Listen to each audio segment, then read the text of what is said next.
Hi, for the last tutorial in our online crop tonight, I want to show you how I made, because I've had quite a few requests, these little pop-out pages that I did in my Mother Goose album.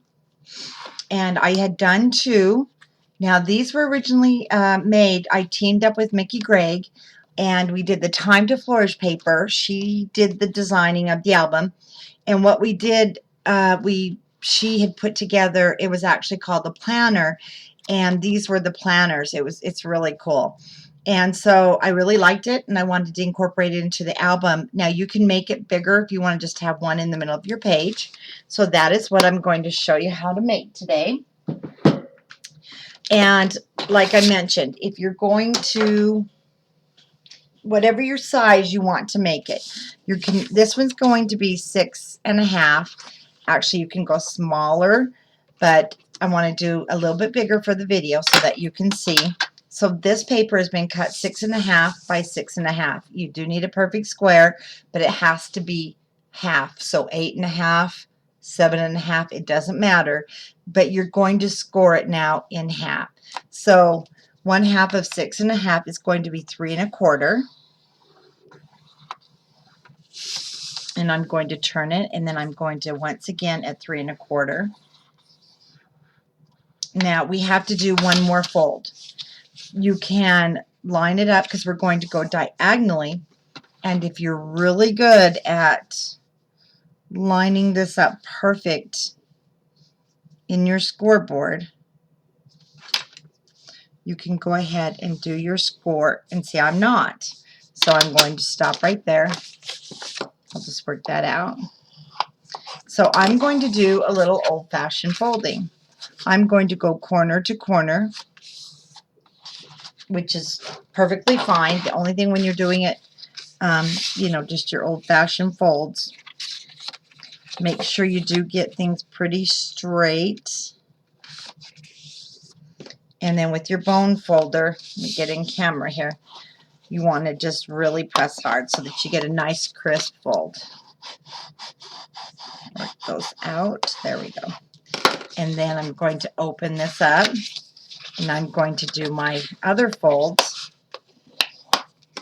where we fold it in half, and then we did the half and half fold. So really quick, so on this paper, this one is 6.5, and I scored it 3.25 and 3.25. Then we did our corner to corner fold. Now this is where you kind of have to work your paper. See how you can kind of push that in? You're going to want to do that with both sides. So you might want to just do a little folding there and encourage it to go. Then I like to grab my corners.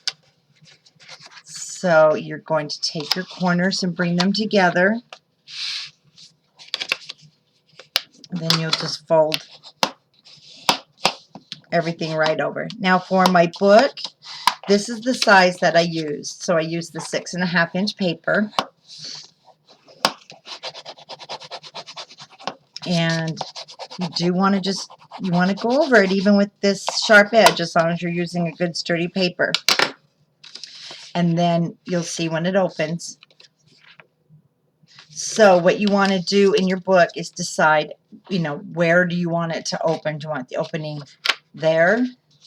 You can turn it. You can actually have it open down.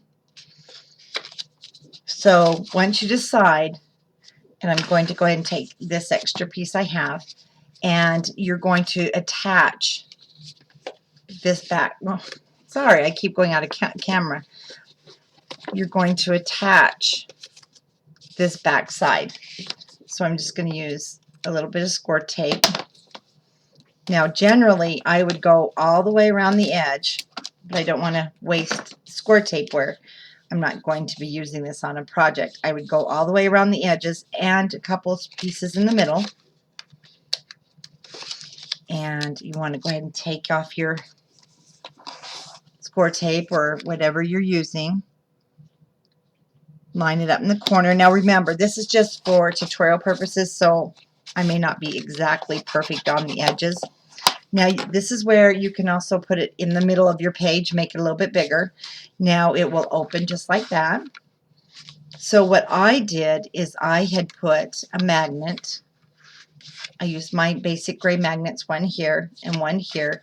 So when it came down together, it adheres nicely.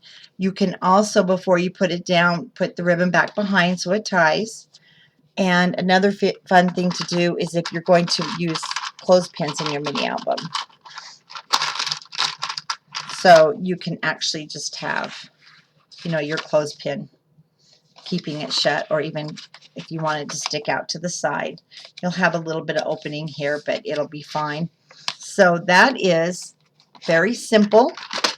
And once again, you want to make sure you cut your square perfectly square at the 1/2 inch mark. So for my size of this one,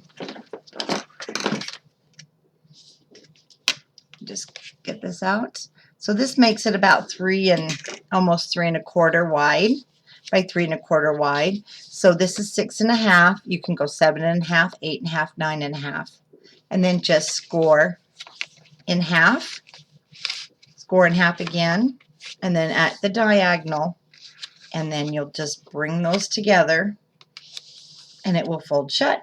So this is really fun. Adds a new decorative element to your albums.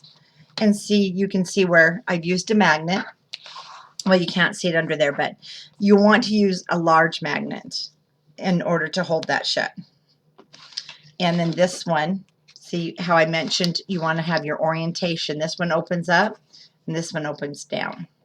Now you can even connect these. So you can take this square and you can even add it to here on top of it, and then you'll have just a cascading down. Lots of fun to play with, and it does, like I said, it adds something new to your albums or to your cards and projects. And if you have any questions, don't hesitate to jump in because this will be on our online crop at Scrapbookers of Country Craft Creations, and I'll be glad to give you a hand. Thanks for watching.